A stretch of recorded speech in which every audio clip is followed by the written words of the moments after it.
Story 7. A Journey Through Hardship and Hope. In 2019, darkness descended once more when I received the crushing news about my father. He had fallen into homelessness again, relegated to sleeping in his car or wherever he could find temporary refuge. The weight of this reality was made unbearable by learning he had succumbed once more to heroin, his life rapidly unraveling before my eyes. One day, police were called when my father parked somewhere he shouldn't have been. They discovered his driver's license expired and took him to jail. While incarcerated, he fell severely ill, prompting authorities to rush him to the hospital. His condition deteriorated rapidly, and by the end of that same day, doctors had placed him on a ventilator to breathe for him. My sister and I were summoned to the hospital, where the doctors delivered devastating news. If my father were to use heroin again and his heart stem became infected once more, they would not replace it. We spoke with our father about this grim situation. Though he couldn't speak, he communicated by nodding his head to indicate that he didn't want to remain on the life support machine. My sister and I tried to discuss this with our brothers, who disagreed with removing the life-saving equipment. However, we had witnessed our father's wishes firsthand. Faced with this impossible choice, we made the heart-wrenching decision to honor his wishes and remove him from life support, letting him join our mother in heaven.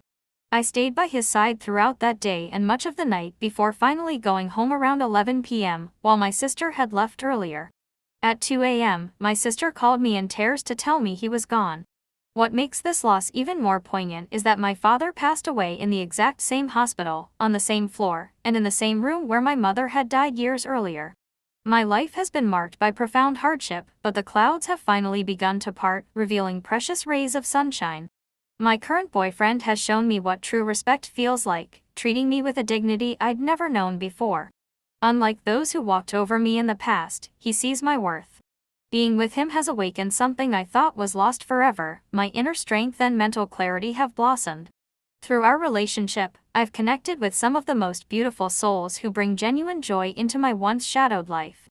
Despite the positive changes, I still struggle to let go of some past experiences. I often find myself looking over my shoulder, anticipating the next blow life might deal me, wondering how severe it will be. But I refuse to let these fears dominate my days. Instead, I take life one day at a time, trying to find gratitude for what I do have: a roof over my head, a place to sleep, and a small but strong support network of friends who love me for who I truly am. Their genuine acceptance lights up my world now. This journey, my crazy little life, isn't over yet, and for the first time, I'm excited to see what comes next. There are still chapters waiting to be written, new paths to explore, and countless moments of joy to treasure. Though the road behind me is scarred with difficulty, I've emerged from the darkness with something precious: a heartfelt appreciation for life's simple blessings and a newfound strength that makes me feel invincible against whatever challenges tomorrow might bring. Through it all, I've learned that resilience isn't about avoiding pain or hardship, it's about finding the courage to continue, even when the path ahead seems uncertain. My story is one of survival, of finding light in the darkest places, and of the enduring power of hope that guides us through our most challenging moments. Thank you so much for taking the time out of your day and watching my YouTube channel. About my life, so far, my time here isn't over yet.